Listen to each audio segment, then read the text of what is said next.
আপোনাৰ বদনাম কৰাৰ কাৰণে আপোনাক চুমা বাবা নাম দিছে, গতিকে কি ক'ব? মানে হিমন্ত বিশ্ব শৰ্মাই ভাবি থাকে যে তেওঁৰ সমান আৰু অসমত জনপ্ৰিয় মানুহ কোনো নাই।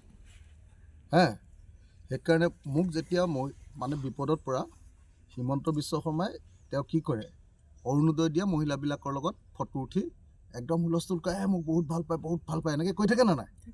অসমীয়া মানুহে একদম বেলেগ ভাল পায় এনেকৈ কৈ থাকে। মোক আকৌ কি হয়, শ্ৰমজীৱী মানুহ, কাম কৰি খোৱা মানুহবিলাকক বিপদত পৰিলে মই ওচৰলৈ যাওঁতে মহিলা মানে আকৌ মোৰ মাৰ বয়সৰ মহিলা, মোৰ আইতাৰ বয়সৰ মহিলা, তেওঁলোকে মোক সাৱটি ধৰে। আজিও কেইবাগৰাকী মহিলা সাৱটি ধৰিছে নে নাই বাৰু মোক? এতিয়া মোক কওকচোন, মোৰ মায়ে যদি মোৰ ইয়াত চুমা এটা খায়, সেইটোত কিবা বেয়া কথা ভাবিবলগীয়া থাকে নেকি? মই যদি মোৰ মাক চুমা এটা খাওঁ, তেতিয়াহ'লে সেইটো কোনোবাই বেয়া কথা ভাবে নেকি? এনেকৈ বেয়া কথা ভবা মানুহটো ভাল মানুহ নে বেয়া মানুহ নিজে কওক। সিহঁতি ইতৰ প্ৰাণী যোনে এনেকৈ কথা কয় নহয়, যে বয়সীয়া মহিলা এগৰাকীক, মাৰ সমান মহিলা এগৰাকীক যেতিয়া মই শ্ৰদ্ধা কৰোঁ, মৰম কৰোঁ, কপালত এটা চুমা খাওঁ, পৃথিৱীৰ চব মানুহে জানে যে কপালত চুমা খোৱা কথাটো হ'ল শ্ৰদ্ধা কৰা। সিহঁতৰ ভিতৰত এইটো নায়েই, এতিয়া অকল টকা পইচা সোমাই গ'ল। মৰম, চেনেহ, ভালপোৱা, শ্ৰদ্ধা এইবিলাক বুজি নোপোৱা হৈ গ'ল। সেইকাৰণে হিমন্ত বিশ্ব শৰ্মা আৰু পীযুষ হাজৰিকাই আৰু দিলীপ শইকীয়াই মোৰ নামটো চুমা বাবা বুলি উলিয়াব খুজিছে। মই কৈছোঁ ঠিক আছে, মইতো চুমা বাবা হয়ে ভাই, মইতো চুমা বাবা হয়ে, কি অসুবিধা আছে? আহা, তোমালোকক কোনে কিমান চুমা দিয়ে আৰু মোক কিমান চুমা দিয়ে তোমালোকে চাই লোৱা। মোক দুখীয়াৰ পৰা ধনীলৈকে, মধ্যবিত্তৰ পৰা আটাইতকৈ পুঁজিপতিজনলৈকে চবেই মোক মৰম কৰিব। হিমন্ত বিশ্ব শৰ্মাক অকল যিবিলাকক হিমন্ত বিশ্ব শৰ্মাই হেৰি দিছে, কি কয়, কিবা এটা সহায় কৰি দিছে পইচা চইচা দি, সিহঁতেহে ফটোটো উঠে। আৰু মইতো দেখিছোঁ যে হিমন্ত বিশ্ব শৰ্মাই আমাৰ ৰংঘৰলৈ যেতিয়া গৈছিলে শিৱসাগৰ, আগতেই গুৱাহাটীৰ পৰা 10জনী ছোৱালী ৰংঘৰত ৰখাই থৈ দিছে, গুৱাহাটীৰ পৰা লৈ গৈছে ভাড়া কৰি।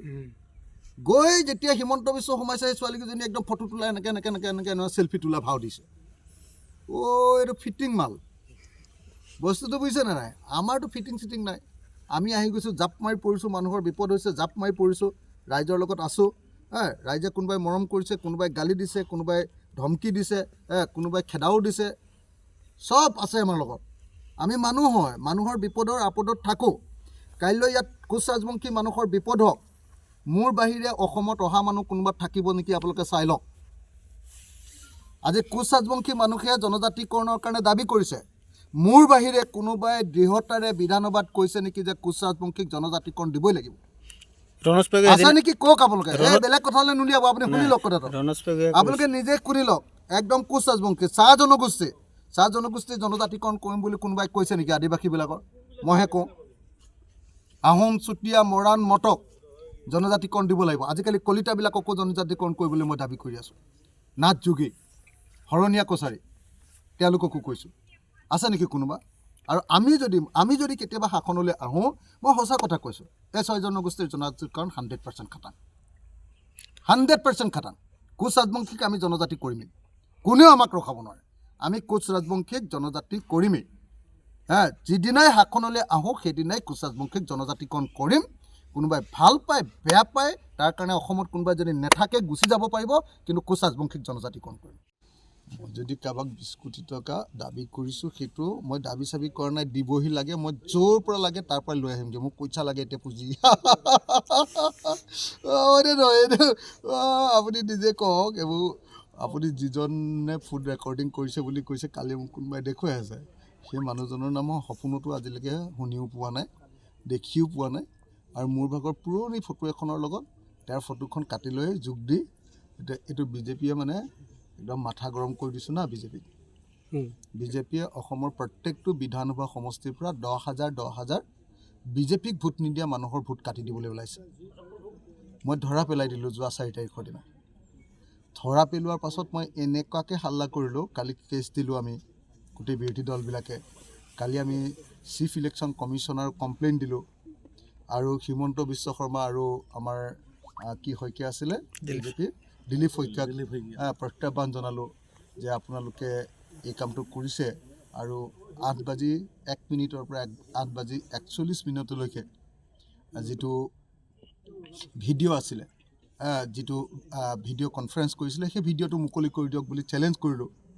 তাৰপিছত ক'লোঁ যে যদি আপোনালোকে মই মিছা কথা কৈছোঁ তেতিয়াহ'লে আহক আমি কামাখ্যা মন্দিৰ অসমৰ আটাইতকৈ প্ৰখ্যাত মন্দিৰটোত কামাখ্যা দেৱীৰ সন্মুখত শপত ল'ম আপুনি মিছা কথা কৈছেনে মই মিছা কথা কৈছোঁ এতিয়া চব সনাতন বুলি কয় হিন্দুত্ববাদী বুলি কয় চব পলাই পত্তং দিলে চব পলাই পত্তং দিলে ইহঁতি বাকী একো কৰিব নোৱাৰি এইবাৰ চৰকাৰ গঠন কৰিবৰ কাৰণে প্ৰত্যেকটো সমষ্টিৰ পৰা 10,000 ভোট কাটি দিব খুজিছে মানুহ যি বিজেপিক ভোট নিদিয়ে তো সেইটো কাৰণে মই তেওঁলোকক ধৰা পেলাই যেতিয়া প্ৰত্যাহ্বান জনালোঁ তেতিয়া মোৰ বিৰুদ্ধে একো বদনাম উলিয়াব নোৱাৰে আপোনালোকে নিজে দেখিছে মই যদি হিমন্ত বিশ্ব শৰ্মাক যিধৰণে বিধানসভাৰ ভিতৰত যিধৰণে ধমকি দিওঁনে নিদিওঁ আপোনালোকে নিজে কওক দিওঁনে নিদিওঁ বিধানসভাৰ ভিতৰত যদি হিমন্ত বিশ্ব শৰ্মাক মুখৰ আগত আঙুলিটোৱে এনেকৈ আপুনি 2 নম্বৰী বুলি কোৱা মানুহ মোৰ বাহিৰে কোনোবা আছে নেকি তো তাৰপিছত মই যদি কাৰোবাক পইচা 20 কোটি টকা বিচাৰোঁ মোক সোধাই আহিব নেকি গতিকে এইবিলাক মানে এতিয়া মোৰ বদনাম উলিয়াবৰ কাৰণে ইলেকশ্যনৰ সময়ত সেইকাৰণে মই কৈছোঁ হাঁহি কৈছোঁ আপোনালোকে ভালকৈ দি দিব এইটো যে যাক বিচাৰিছিলোঁ 20 কোটি টকা সি যদি দিয়ে মই আজিয়ে এই চব আপোনালোকক সাংবাদিকক লগত লৈ গৈ পইচাটো লৈ আহিমগৈ আজি মানিকপুৰলৈ আহিলোঁ আৰু আহি কৃষ্ণানন্দদেৱ শ্ৰী শ্ৰী কৃষ্ণানন্দদেৱৰ সত্ৰত আমি আজি সেৱা ল'লোঁ নামনি অসমৰ অত্যন্ত প্ৰখ্যাত এখন সত্ৰ আমাৰ শ্ৰীমন্ত শংকৰদেৱৰ আদৰ্শৰে পৰিচালিত কৃষ্ণানন্দদেৱ সত্ৰত আহি উপস্থিত হ'বলৈ পাই সঁচাকৈ বহুত সুখী হ'লোঁ ইমান পুৰণি সত্ৰ 1950 চনতে প্ৰতিস্থাপিত কিন্তু এতিয়ালৈকে সত্ৰখনৰ যিখিনি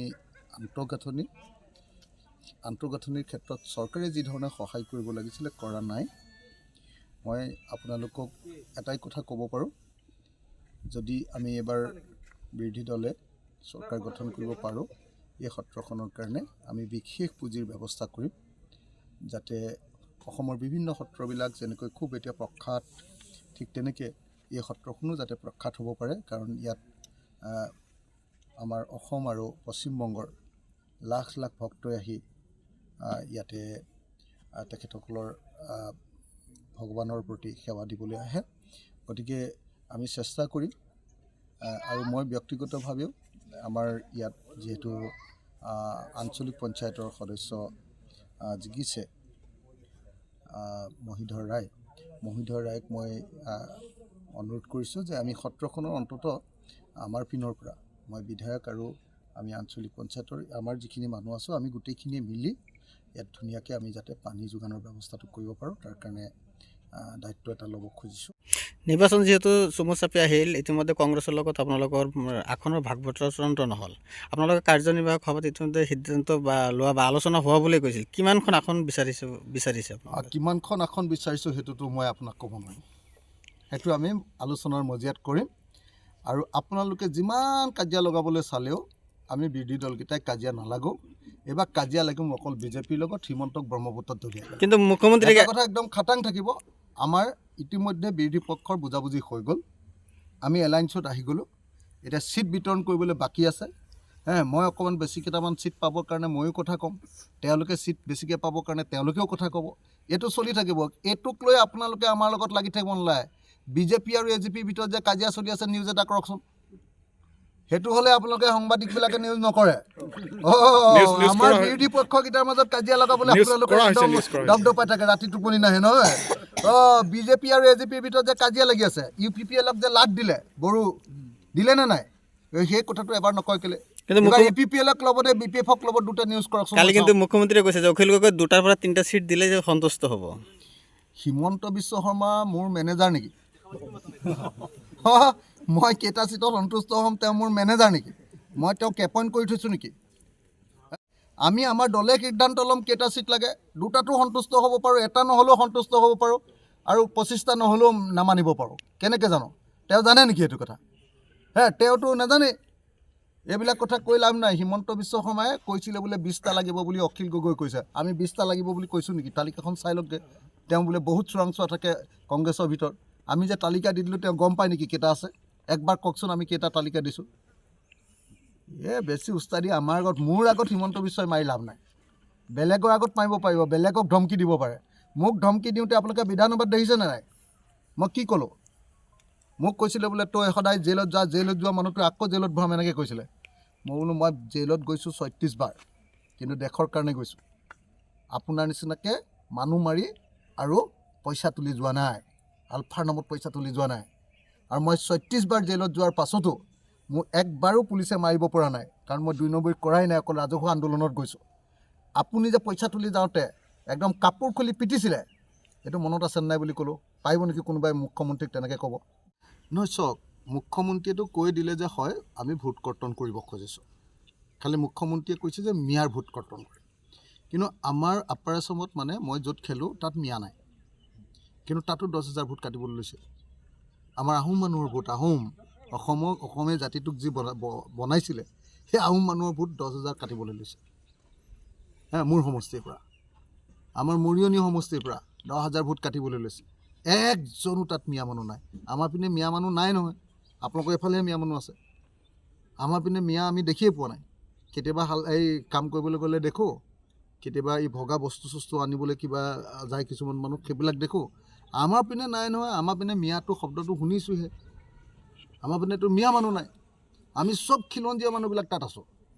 মুছলমান মানুহ আছে, কিন্তু গৰীয়া আৰু মৰিয়া একদম পুৰণি মানুহ, এই একদম আমাৰ আহোম যুগতে অহা মানুহ এইবোৰ। সেইবিলাকেই আছে। ধৰ্মটো বেলেগ, ইছলাম, আমি হিন্দু, কিন্তু আমাৰ তাত মিয়া মানুহ নাই। আমাৰ তাত কেলৈ কাটিবলৈ লৈছে? কেলৈ অশোক সিংঘালক কাটিবলৈ দিছে 10,000। অশোক সিংঘালে গোটেই আমাৰ সমষ্টিবিলাকত মনে মনে গৈ MLA বিলাকক লগ ধৰিছে, জিলা সভাপতিবিলাকক লগ ধৰিছে, কৈছে যে তালিকাটো দে, মই এইবিলাক কাটি দিম। হিমন্ত বিশ্ব শৰ্মাই স্বীকাৰ কৰি দিছে, সেইটো ভাবিছে যে মিয়াক কাটিম বুলি ক'লে অসমৰ মানুহে ভাল পাব, মিয়াৰ নাম কাটিম বুলি ক'লে। কিন্তু আমাৰ আহোমৰ নাম যে কাটিছে, আমাৰ চুতীয়াৰ নাম যে কাটিছে, আমাৰ ট্ৰাইবেল মানুহবিলাকৰ নাম যে কাটিছে, আমাৰ চাহ বাগানৰ মানুহৰ য'ত মানে খ্ৰীষ্টান মানুহ আছে সেইবিলাক মানুহৰ নাম কাটি দিছে যে, এইটোতো কাটিছে না। তো গতিকে একদম চেলেঞ্জ কৰিছোঁ হিমন্ত বিশ্ব শৰ্মাক। মইতো সদায় চেলেঞ্জ কৰি থাকোঁ, বিধানসভাতো কৰোঁ, বাহিৰতো কৰোঁ। বোলো আপুনি ইমান জনপ্ৰিয় মানুহটো দেখুৱাই, আপুনি বিৰাট হিৰ' দেখুৱাই থাকে, উজনি অসম আহক, মোৰ লগত ইলেকশ্যনত খাৰা হৈ দেখুৱাওক।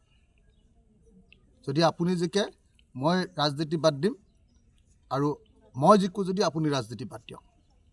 আহকচোন চাওঁ দম আছে যদি। ইয়াত এই বাহিৰৰ পৰা বেংগলী মানুহেও পৰা আনি নিজৰ সমষ্টিত ভৰাই লৈছে, হিন্দীভাষী মানুহেও পৰা আনি নিজৰ সমষ্টিত ভৰাই লৈছে। তাৰপিছত ইলেকশ্যনটো জিকি থাকিব, আৰু মিয়া মানুহৰ নামটো কাটি দিব, মুছলমান মানুহৰ নামটো কাটি দি ইলেকশ্যনো জিকি থাকিব।